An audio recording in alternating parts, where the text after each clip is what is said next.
Paz do Senhor. Hoje nós vamos dar continuidade e vamos falar sobre a primeira parte do capítulo 1 de Efésios, ok?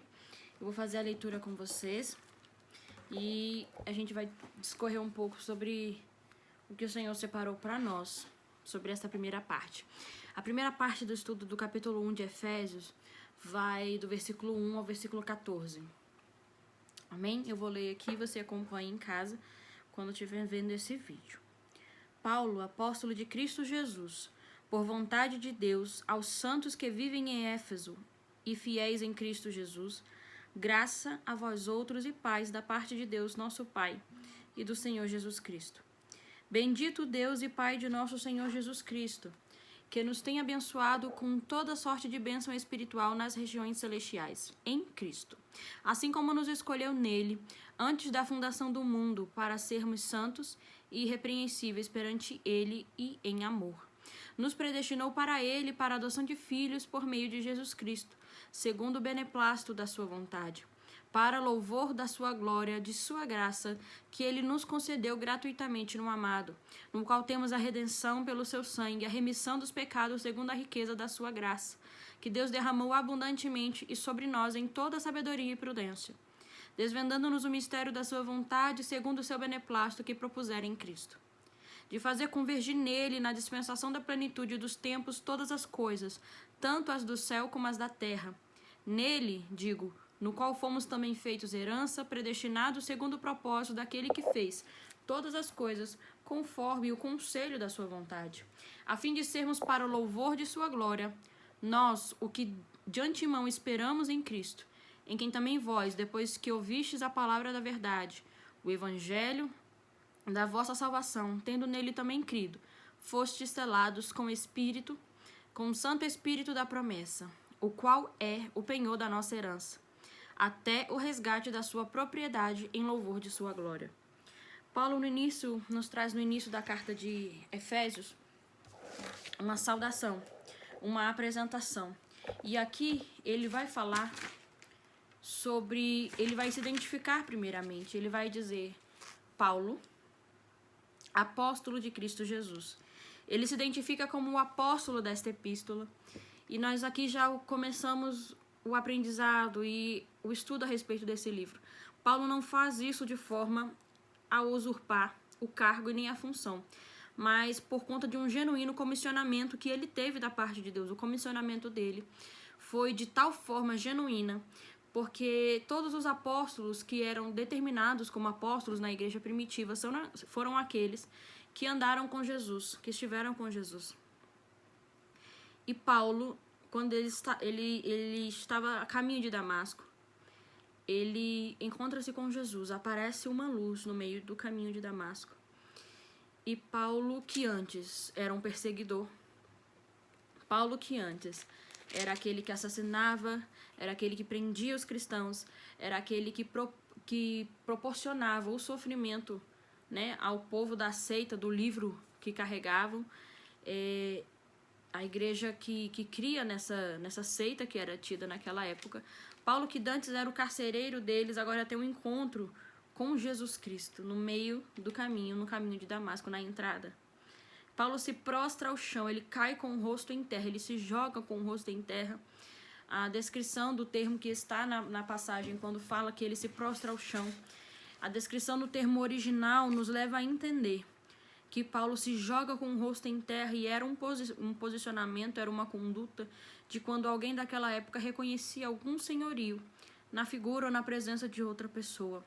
Por mais que Paulo considerasse uma seita, quando ele encontra a voz de Jesus, ele se prostra, ele se joga diante do poder que aquela voz teve sobre a vida dele. E a partir dali começa a trajetória de Paulo, não mais Saulo. Então o comissionamento de Paulo é genuinamente divino. Paulo em seguida identifica os leitores, ele vai dizer o seguinte: aos santos que vivem em Éfeso e fiéis em Cristo Jesus. Nessa colocação estão inseridas todas as pessoas que são separadas para servir a Deus. E aqui eu já faço um adendo para falar sobre essa questão da santidade. Quando falamos sobre que algo é santo, nós geralmente temos o costume de nos precaver, de dizer, por exemplo, se eu falar assim, Pai do Senhor Santa, no sentido sério da palavra, você pode, por exemplo, ter o comportamento de não se considerar santo, porque temos o entendimento de que santo é aquele que é canonizado. Santo é aquele que venceu algum tipo de batalha, que morreu e foi canonizado. Santo é aquele que está vivendo acima das propriedades terrenas. Santo é aquele que vive em constante contato e ligação com o céu. Quando, na verdade, nós temos a comprovação lá na carta de Pedro, 1 Pedro 1,16. Sabemos que é necessário, que devemos ser santos. Ele diz, porque escrito está, sede santos porque eu sou santo. E Pedro faz referência ao que Jesus falou. É necessário que sejamos. É necessário que sejamos santos. Porque sem santidade ninguém verá o Senhor. Sem a santidade, a nossa entrada no céu, ela fica fechada.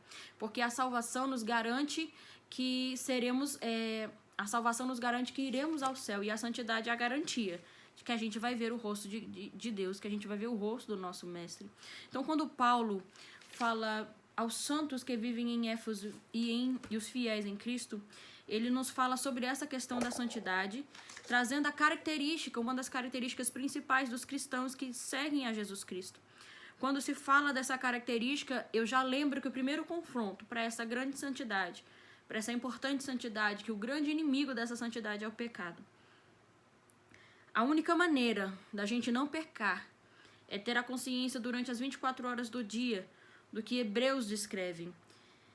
Ele descreve, deixemos todo o embaraço e o pecado que tão de perto nos rodeia e corramos com perseverança a carreira que nos está proposta. Quem propôs a carreira foi o Senhor. Nós não temos condições de seguir essa carreira se não for pelo sustento da poderosa mão dele. E nós temos a obrigação de nos afastarmos do pecado. Nós temos que fugir de toda a aparência do mal. O pecado é o grande empecilho que é colocado no caminho. É a grande pedra de tropeço que é colocado no caminho que o Senhor trilhou para que a gente fizesse. Hebreus continua nos dizendo que se fitarmos os olhos em Jesus, que é o autor e consumador da nossa fé, ele que suportou a cruz, e porque suportou a cruz, ele deixou de lado toda ignomínia, ou seja, todo o opróbrio, toda a vergonha que aquela crucificação trazia para ele, por conta que ele a suportou. Ele foi glorificado e está sentado à direita no trono de Deus. Essa deve ser o combustível da nossa vida. Esse deve ser o combustível que nos leva à busca constante e incessante pela santidade, tendo a ciência de que nós precisamos fugir da aparência do mal, nós precisamos fugir do pecado que nos rodeia, precisamos dar voz ao Espírito Santo que nos orienta quando devemos ir para a direita ou para a esquerda, para que nós não venhamos a tropeçar com o nosso pé em alguma pedra. Por mais que às vezes esteja fugindo dos púlpitos ou da boca de pregadores, santidade e pecado, eles dois são temas inerentes e são temas que são indissociáveis de uma vida cristã, da vida de alguém que busca realmente estar no céu, que busca estar com o Senhor. Eles são assuntos cruciais porque eles ditam o futuro daquele que serve a Jesus. E após o chamar de santos, Paulo vai dizer sobre uma fidelidade. Ele vai dizer que vivem em Éfeso, santos que vivem em Éfeso e fiéis em Cristo Jesus. A santidade e a fidelidade, elas andam juntas, uma é consequência da outra. A fidelidade não existe onde não houver santidade. Não há separação entre essas duas características. Elas duas são características importantes da vida de um cristão. E elas são indissociáveis. Bem como Paulo descreve na segunda parte, que vivem em Éfeso e fiéis em Cristo Jesus.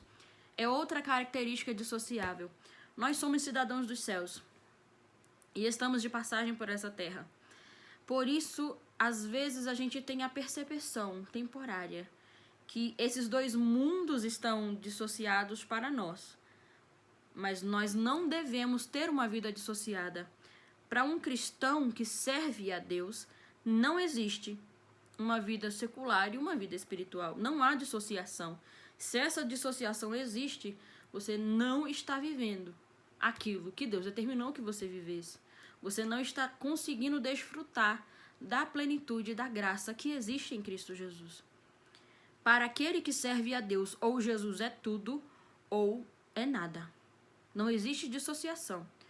Os Efésios, quando Paulo descreve nesses 2 primeiros versículos, ele vai dizer que os Efésios eram santos e fiéis em Cristo Jesus. Os Efésios estavam geograficamente. Essa é mais uma explanação para que a gente entenda a dimensão do quão isso não pode ser dissociável. Os Efésios estavam geograficamente residindo numa localidade e, ao mesmo tempo, eles estavam misticamente em Cristo. A igreja, ela é o corpo de Cristo.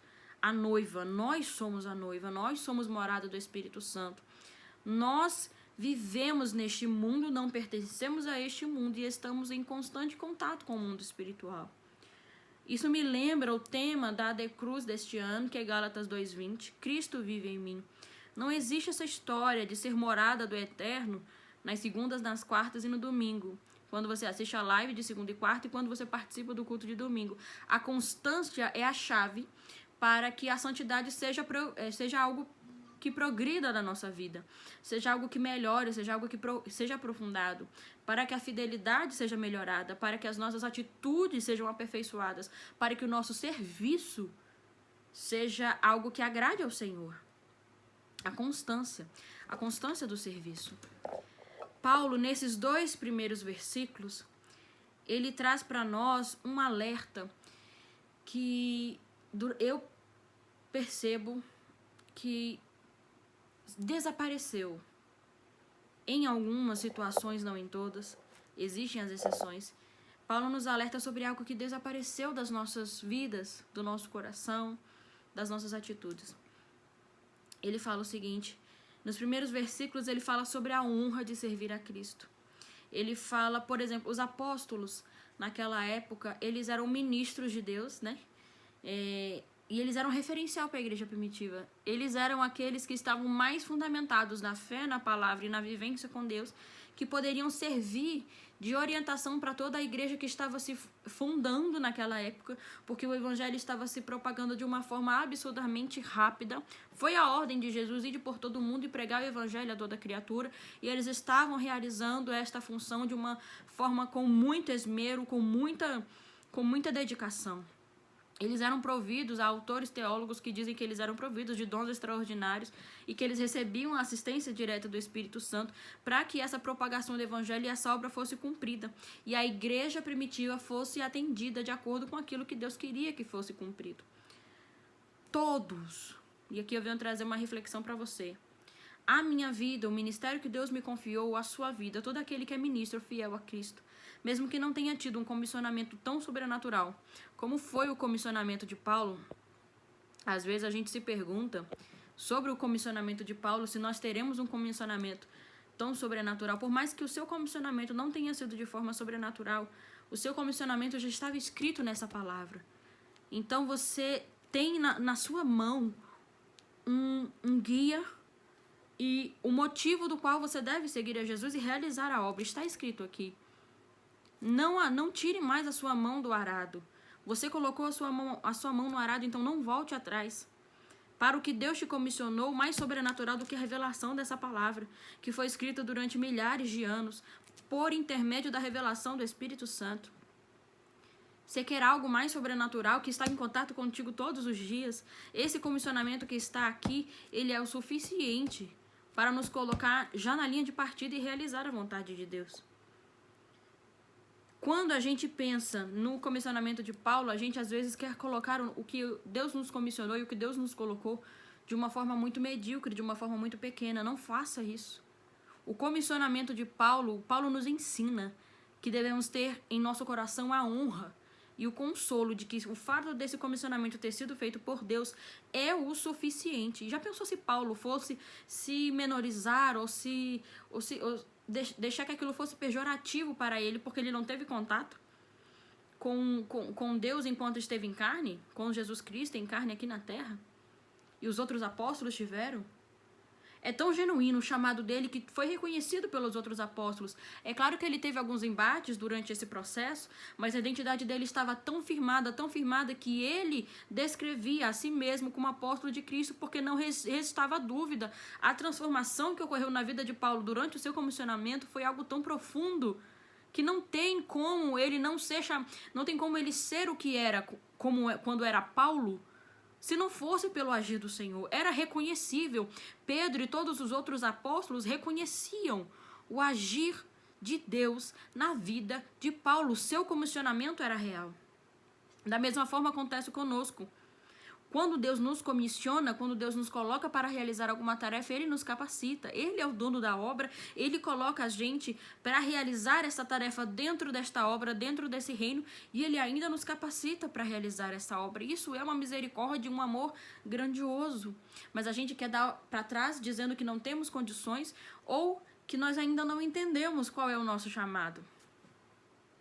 Que hoje, você ao ouvir esta palavra, você possa ser abençoado e receber no seu coração a certeza da sua identidade em Cristo Jesus, a certeza do seu comissionamento.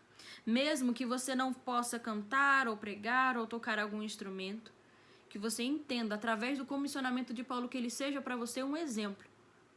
Não existem barreiras para realizar a vontade de Deus quando a gente está disposto, porque quem comissiona é o Senhor, quem capacita é o Senhor e quem dá o caminho é o Senhor.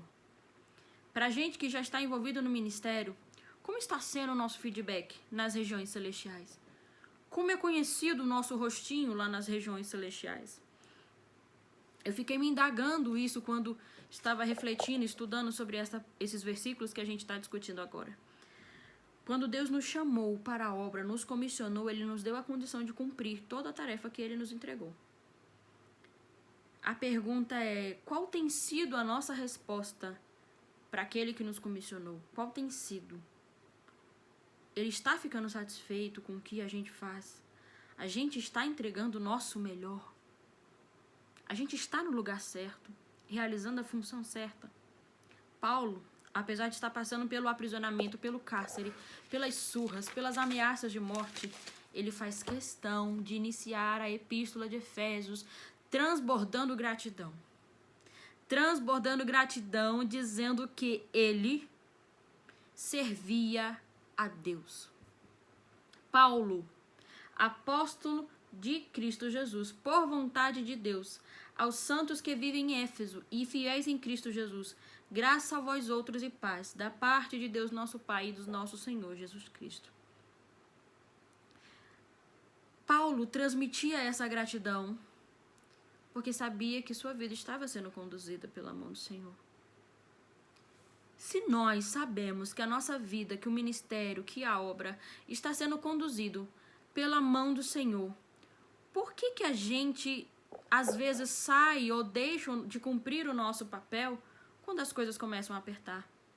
Por que a gente sai da nossa posição quando enfrentamos alguma luta? Por que a gente sai da nossa posição quando as aflições começam a vir sobre nós? Porque essas situações, elas são inerentes e elas vão acontecer. O Senhor nos prometeu: no mundo tereis aflições, mas tende bom ânimo. Eu venci o mundo, e o ponto termina aí. Muita gente gosta de acrescentar: e você também vencerá. Isso não significa, isso não está na palavra. O que está na palavra é que nós devemos ter bom ânimo porque Ele já conquistou a vitória. Ele venceu. O nosso bom ânimo é nele. E é nele que nós devemos confiar, e isso deve ser o combustível para a gente continuar seguindo. A mesma mão que colocou Paulo naquela prova, a mesma mão que trouxe ele ao aprisionamento, era a mesma mão que dava consolo a ele. Hoje o Senhor está te dizendo, essa prova que você passa, essa provação nessa sua caminhada ministerial, está tendo a condução da mão do Senhor. Então, não arreda o seu pé. Não tira a sua mão do arado. Porque o que você passa para a lapidação, para a aprovação, para a melhoria, está sob a supervisão de Deus. E sobre a supervisão de Deus não vai ter efeito colateral. Sobre a supervisão de Deus não vai ficar ponta solta. Sobre a supervisão de Deus não há nada que fique de resquício, que traga malefício. A obra de Deus, ela é boa, ela é perfeita, ela é agradável. Quando se cumprida em nós. Quando a gente deixa que a vontade de Deus se cumpra em nós. A mesma mão que provava Paulo é a mão que dava consolo. E Paulo retribuiu a Deus com gratidão no exercício do seu chamado. No final do versículo 2, Paulo saúda com graça e paz. E aqui vai um adendo, uma curiosidade, uma informação nesse estudo. A saudação grega mais comum naquela época era graça a vós, do termo charishia, o termo grego. Os judeus se cumprimentavam com paz.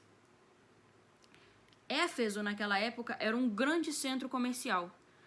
Além de ser um centro comercial, ele era um grande centro religioso. E haviam trocas de mercadorias e transações comerciais. E, para os gregos, tinha o lindo e maravilhoso e grande templo da deusa Diana em Éfeso. Então, havia um transitar de pessoas de todas as regiões, de todas as etnias, de todos os credos, de todas as linhas de pensamentos, culturas, enfim. Quando Paulo escreve graça e paz para aquela época, ele está dizendo para aquela igreja primitiva, que, por se localizar em Éfeso, era composta tanto por judeus como por gentios. Ele realiza essa saudação, ele deixa de forma bem clara que para todos aqueles que congregavam ali não existia qualquer diferença étnica ou cultural que pudesse ser colocada em pauta. Na verdade, toda e qualquer diferença era anulada, porque judeu e gentio era colocado em pé de igualdade diante de Deus como co-herdeiros em Cristo Jesus. Graça a vós era uma saudação grega. Paz era uma saudação judia. Para aquela época, naquela região. E Paulo chega com a certeza e a proeminência e a autoridade do Espírito Santo que ele tinha na confirmação da sua identidade. Ele chega para dizer: eu, Paulo, saúdo a gregos, a gentios e a qualquer outra etnia ou cultura que se faça presente nesta igreja em Éfeso, para vos dizer que sobre vós não há nenhuma dissociação, não há nenhuma separação ou diferenciação. Todos estão enxertados no corpo de Cristo e são iguais perante o Senhor. A partir do versículo 3, isso foi só um esboço e um delineamento a partir dos 2 primeiros versículos.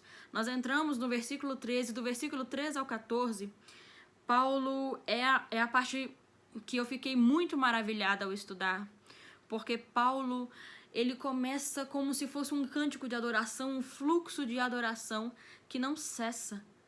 É um dos maiores parágrafos da Bíblia, do versículo 13 ao versículo 14, só vai ter um ponto final lá no final do 14. É um fluxo de adoração onde ele vai falando e vai adorando, e aquilo vai fluindo de forma natural, que é como se eu entendesse que Paulo não conseguia parar. Ele traz para nós algumas observações. Ele traz a fonte de bênçãos. Ele vai dizer lá no versículo 3: bendito o Deus Pai do nosso Senhor Jesus Cristo, que nos tem abençoado. A fonte das nossas bênçãos é o Senhor Deus. Ele é o abençoador das nossas vidas. A gente precisa ter entendimento e noção de onde vem, qual é a origem das nossas bênçãos. Depois ele traz sobre a natureza delas. Ele diz o seguinte: com toda a sorte de bênção espiritual. No Antigo Testamento, na Antiga Aliança, por vezes a bênção era consequência da obediência. Você vai encontrar isso lá no Pentateuco e nos demais livros. Desculpa. As bênçãos eram terrenas, bênçãos materiais, como consequência de uma obediência. Nós, da Nova Aliança, somos abençoados de forma material, mas, sobretudo, com bênçãos espirituais, com toda a sorte de bênçãos espirituais. Eu quero levar você a refletir, porque isso é algo muito importante.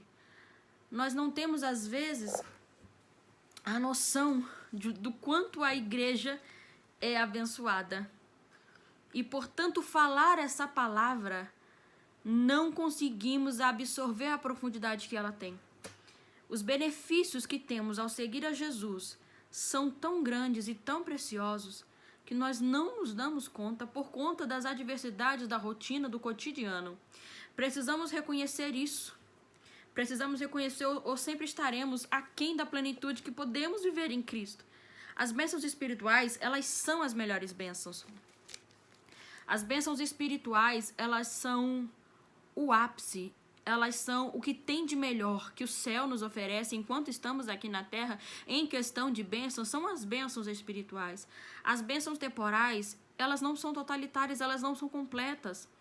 Por exemplo, algumas pessoas podem ser abençoadas com riqueza e não com saúde, outras com saúde e não com riqueza. Como servimos a um Deus e um Deus que é espírito, precisamos reconhecer as coisas espirituais e celestiais como as coisas principais. É necessário que a gente entenda porque Deus é espírito e é necessário que quem o adore em espírito e em verdade. Buscai as coisas que são de cima, que são do céu, as coisas que são celestiais, em prioridade quando se fala as coisas da terra, as coisas terrenas. A gente precisa reconhecer as coisas espirituais e celestiais como as principais. As melhores bênçãos são as bênçãos espirituais. A gente passa o dia a dia da nossa vida cercado da nossa rotina, dos nossos afazeres, e temos às vezes o hábito de pensar nas coisas espirituais somente quando vamos orar, pensarmos nas coisas espirituais quando estamos num propósito, pensarmos nas coisas espirituais quando nós vamos orar na casa de alguém, impor a mão sobre o enfermo, quando nós vamos decretar alguma vitória. E não é assim que funciona. As bênçãos espirituais estão para serem entregues a nós e nós podemos vivê-las onde nós estivermos, fazendo o que estivermos fazendo. Entende? E vivendo o nosso dia a dia, porque a nossa mente deve estar focada e ligada no céu 24 horas por dia. O anseio da nossa alma tem que estar sempre no Senhor. E não devemos deixar que essa cotidianidade, que a vida mundana nos oprima a ponto de apagar em nós a nossa verdadeira cidadania. Por termos uma cidadania celestial, quando a gente recebe uma bênção espiritual, estamos mais conectados com o Senhor e com seu reino do que em qualquer momento do nosso dia.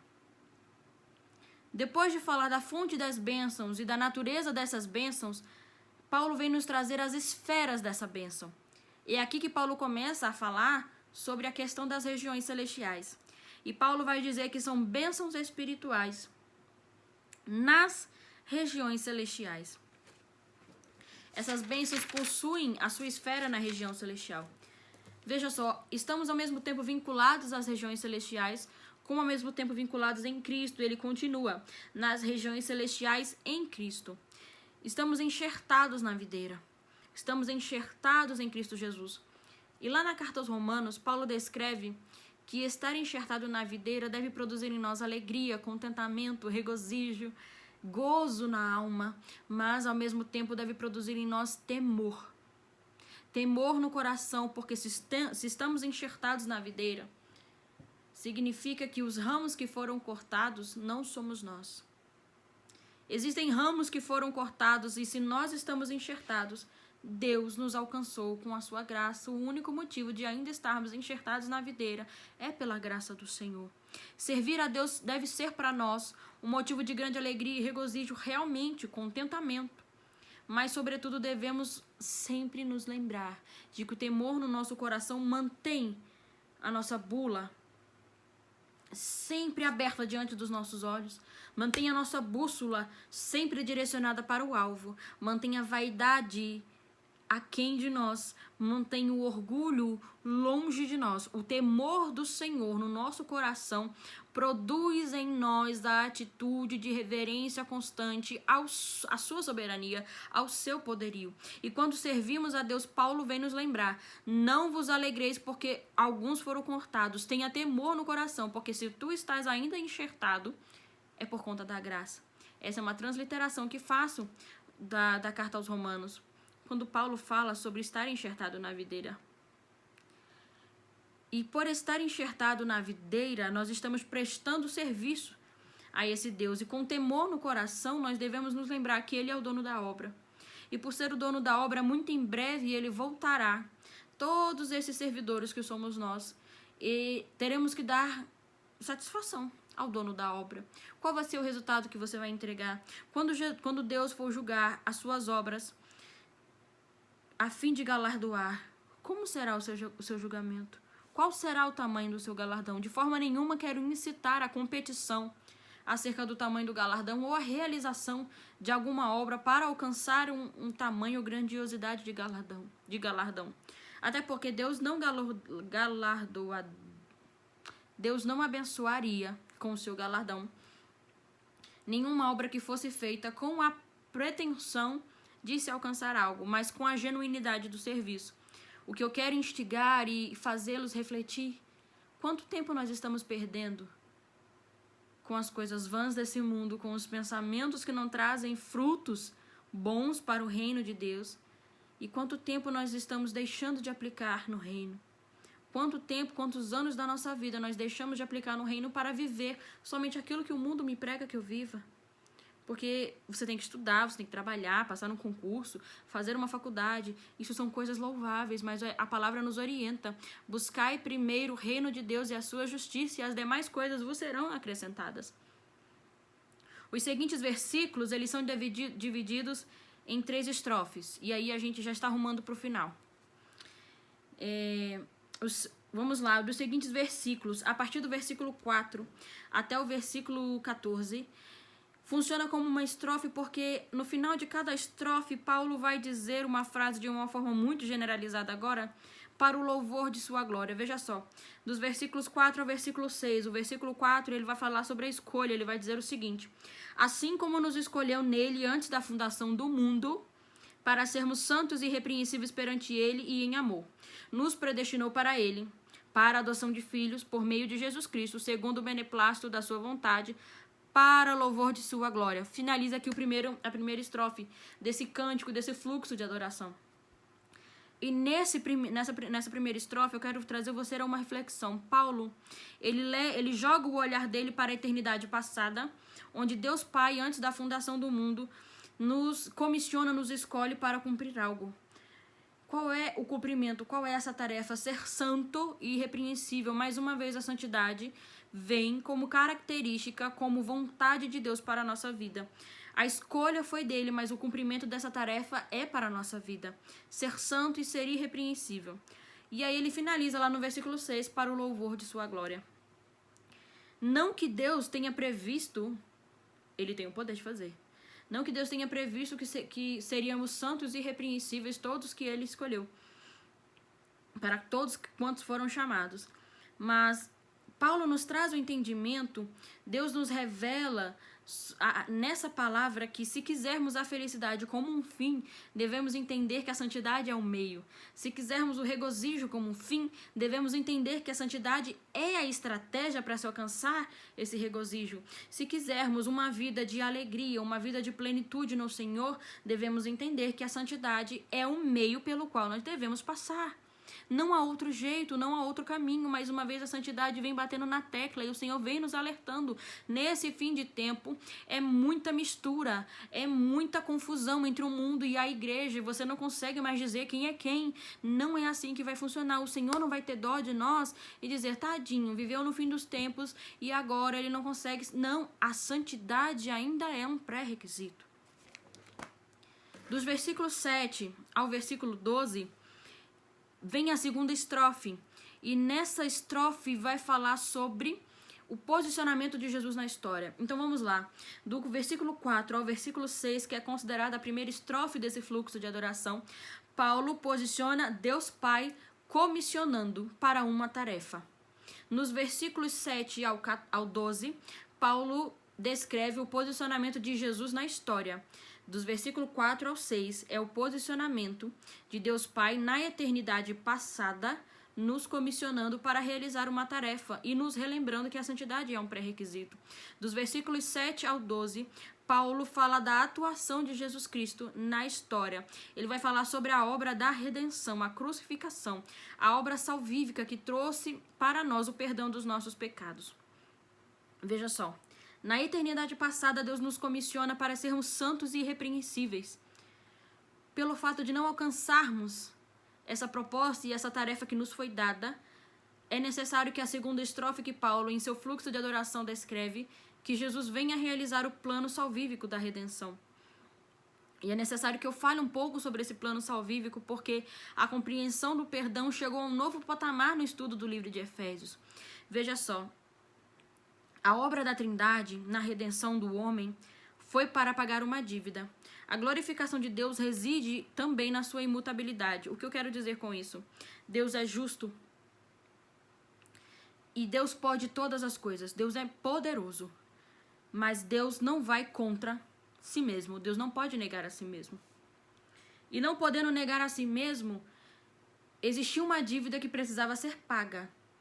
E às vezes nós temos a concepção errada sobre o perdão que Jesus nos concedeu na cruz. O perdão que Jesus nos concedeu na cruz não foi Deus olhando para nós e falando: vocês pecaram, mas eu vou esquecer tudo e está perdoado. Às vezes nós falamos dessa forma, mas é um equívoco nosso. Em estudo da Epístola de Efésios e atrás de todo o arcabouço literário de homens e servos de Deus que estudaram esse tema, eu consigo dizer para vocês hoje que o perdão que Deus nos concede, ele está muito bem exemplificado na parábola que Jesus fala em Mateus, no capítulo 18, do 23 ao 35. Ele fala o seguinte, ele conta a parábola de um credor e um homem que estava devendo. E nessa parábola existem alguns termos de hipérbole, que é para transcrever e descrever o quão absurda era a nossa dívida. Esse homem estava devendo 10.000 talentos. Naquela época, na Palestina, 10.000 talentos significavam 350 mil quilos de ouro. Cada talento significava 35 quilos de ouro. Então, 10.000 talentos, 350 mil quilos de ouro. Para o arcabouço e o contexto histórico, econômico, social daquela época da Palestina, 350 mil quilos de ouro era muito maior do que o imposto de toda aquela região da Palestina em um ano. 350 mil quilos de ouro é um valor absurdo de uma dívida. Existia um rei e um homem que estava devendo essa quantidade. Ele chega para o rei e fala: por favor, tenha paciência comigo, que eu lhe pagarei toda a minha dívida. O rei queria tomar os seus filhos e a sua esposa para serem servos, a fim de que pagassem essa dívida. E ele fala: tenha paciência comigo, porque eu pagarei cada centavo dessa dívida. Esse homem, para vocês terem uma ideia, de acordo com o salário da época, de acordo com o que se ganhava na Palestina, ele precisava trabalhar 150 mil anos para angariar 350 mil quilos de ouro. A dívida era absurda. Era uma dívida impagável, nem que ele trabalhasse 150 mil anos. Como aquele homem viveria mais 150 mil anos de trabalho? Sua esposa não viveria, seu filho não viveria. Era uma dívida impagável. Da mesma forma acontece conosco. Da mesmíssima forma, nós tínhamos uma dívida impagável. Nós não tínhamos condições de pagar. Era uma dívida absurda. Absurda. E Deus é Deus justo. Era necessário o pagamento daquela dívida. O perdão só veio após a morte de Jesus Cristo na cruz, porque a morte de Jesus satisfaz a justiça divina. Então veja, o perdão do seu pecado é porque chegou alguém que tinha condições de pagar e satisfazer a justiça divina. O perdão do nosso pecado, ele só vem com a resposta do pagamento de uma dívida. Por isso o perdão só existe em Jesus Cristo. O perdão só existe em Jesus Cristo. E nessa segunda estrofe, do versículo 7 ao versículo 12, Paulo vem exemplificando de uma maneira gloriosa, de uma maneira maravilhosa, o perdão que alcançamos em Cristo Jesus e a sua obra de redenção. Existia uma dívida que precisava ser paga, nós não tínhamos condições e Jesus foi o fiador da nossa dívida. E por isso nós alcançamos o perdão, porque a justiça divina foi satisfeita. E por fim, na última estrofe, né, vamos dizer assim, olha lá, no versículo 12 ele finaliza: para o louvor de sua glória. Fechamos a segunda estrofe. Na terceira e última estrofe dessa primeira parte do livro de Efésios, que são os versículos 13 e 14, Paulo identifica a obra do Espírito Santo na eternidade vindoura. Então, na primeira estrofe, Paulo identifica a obra de Deus Pai na eternidade passada. Antes da fundação do mundo, o Senhor nos escolheu para sermos santos e irrepreensíveis. Porque nós pecamos e não atingimos essa expectativa do Senhor, por assim dizer. Paulo, na segunda estrofe, vai dizer sobre a obra da redenção de Cristo Jesus na história. Na terceira estrofe, que são os dois últimos versículos desta primeira parte do capítulo 1 do livro de Efésios, Paulo vai transcorrer sobre a obra do Espírito Santo na eternidade vindoura, na eternidade futura. E antes que eu finalize, existem dois tópicos que nós precisamos entender. Antes de falar sobre a obra do Espírito Santo. Durante todo esse estudo do primeiro capítulo, duas indagações surgiram de forma muito frequente. Qual é o fim principal do homem e qual o fim principal de Deus? Pastor Hernandes Dias Lopes, em estudos, livros de John Piper em estudos, falam muito sobre essas coisas. O fim principal do homem é a glorificação de Deus. O homem, enquanto criatura, foi feito para a glória de Deus Pai, para o louvor de sua glória, como Paulo mesmo descreve na finalização de cada estrofe. Toda a obra de redenção foi feita para louvor e glória do Senhor, do nosso Deus. Agora, qual é o fim principal de Deus? Às vezes a gente tem essa compreensão e por vezes não fala, não coloca isso para fora para que se torne algo um pouco mais real. O fim principal de Deus é glorificar a si mesmo, porque dele, por ele, para ele são todas as coisas. Deus sempre deve ser o centro de tudo, do universo, da criação, da existência, do poder, da honra, da glória, da majestade. Não existe ninguém que possa ser acima dele, não existe ninguém que possa fazer mais do que ele, não existe ninguém que tenha um poder maior do que o dele. Todas as coisas convergem para a glorificação desse Deus. Então nós precisamos entender esses dois tópicos para compreender a parte final desse primeiro capítulo, que são os versículos 13 e 14. Sendo feitos para a glorificação do nosso Senhor, a redenção realizada por meio de Jesus Cristo, ela foi feita para a glorificação do Pai. Não devemos nunca remeter a nós o motivo da redenção. A redenção do nosso pecado foi para a glorificação do nome do nosso Senhor Jesus Cristo. Por isso alcançamos somente o perdão em Jesus, já falei isso. E com esse perdão nós fomos adotados. Quando fomos adotados, Deus nos fez herança para Jesus. Lá no final ele vai descrever, versículos 13 e 14. Em quem também vós, depois que ouvistes a palavra da verdade, o evangelho, da vossa salvação, tendo nele também crido, fostes selados com o Espírito Santo da promessa, o qual é o penhor da nossa herança, até o resgate da sua propriedade em louvor de sua glória. Então, no versículo 13 e 14, ele vem trazer a obra do Espírito Santo com duas palavras, selo e penhor. Primeiro, vamos tratar do penhor. O selo e o penhor vêm com a mesma conotação, uma conotação muito parecida.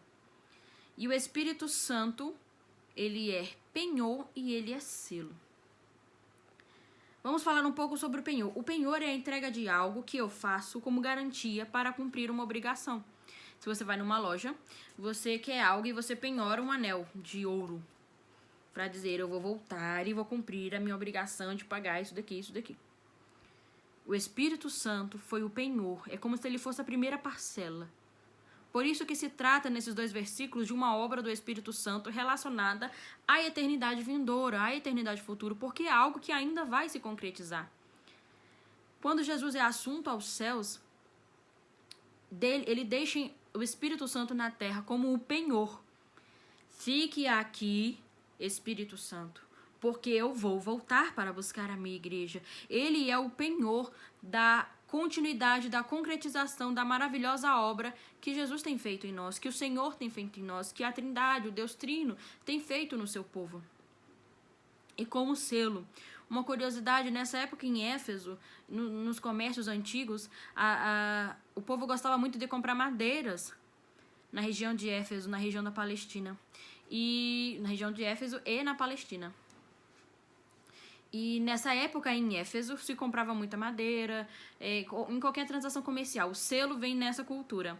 Vamos supor que eu estou na época da Palestina e eu sou um rei e eu vou comprar numa madeireira da época uma certa quantidade de madeira. E quando eu faço essa compra, eu não levo imediatamente a minha aquisição. O costume que se tinha na época era pagar ao vendedor, selar aquela madeira com o brasão da minha família, porque todo mundo que passava saberia que não poderia comprar aquela madeira, porque por mais que ela estivesse ali, aos olhos de todos, ela já estava selada com o brasão da minha família, então ela me pertencia. E os senhores, os ricos da época, depois mandavam os seus servos que faziam o transporte daquela madeira do local onde foi comprada para o local onde ela deveria ficar para a residência deles. E o Espírito Santo, como selo, nesse versículo 13 e 14, ele vem nos dizer uma coisa: você foi selado pelo Espírito Santo, em você existe a marca que o identifica como propriedade de Cristo Jesus. Propriedade celestial. Em você o inimigo pode até bater o olho, mas ele não tem o direito de fazer o seu bel prazer na sua vida. Você não pode mais ser comprado pelo diabo, porque Jesus te comprou com um preço de sangue e te selou dizendo: você é meu, você é propriedade minha. E a garantia de que eu vou voltar, que eu vou mandar buscar essa propriedade que eu deixei selada, é o Espírito Santo. Ele é o selo e ele é a garantia de que ele vai voltar para buscar a igreja. A igreja tem que estar selada com o Espírito Santo. Sem o Espírito Santo nós não vamos subir. Sem o Espírito Santo a gente não tem a identificação de que pertencemos ao reino celestial. E sem o Espírito Santo nós vamos ficar à mercê de qualquer influência maligna.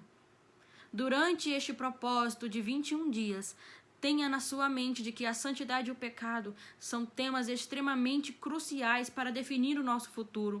A santidade, ela é o martelo que bate continuamente para que nós entendamos que sem ela não poderemos ver a Deus. E o Espírito Santo é a garantia de que Jesus virá buscar a sua igreja. Ele é o selo que está em nós e ele continua fazendo a sua boa obra. Eu sei que hoje o estudo foi um pouco mais prolongado. Nós estudamos a primeira parte do capítulo 1 de Efésios. A segunda parte será no dia de amanhã.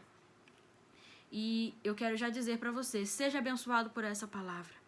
Seja abençoado por essa palavra. Se há algo na sua vida e no seu dia a dia que você não consegue largar, não consegue deixar, eu oro ao Senhor para que o Senhor te dê graça e te dê forças. Que você nunca tente largar isso sozinho, porque somente o Senhor pode realizar essa boa obra em você. Jesus mesmo disse que sem Ele disse assim: sem mim nada podeis fazer. Você não consegue deixar o pecado, você não consegue abandonar a iniquidade e nem alcançar a santidade sem o Senhor Jesus Cristo. Seja abençoado por essa palavra e fique na paz do nosso Senhor.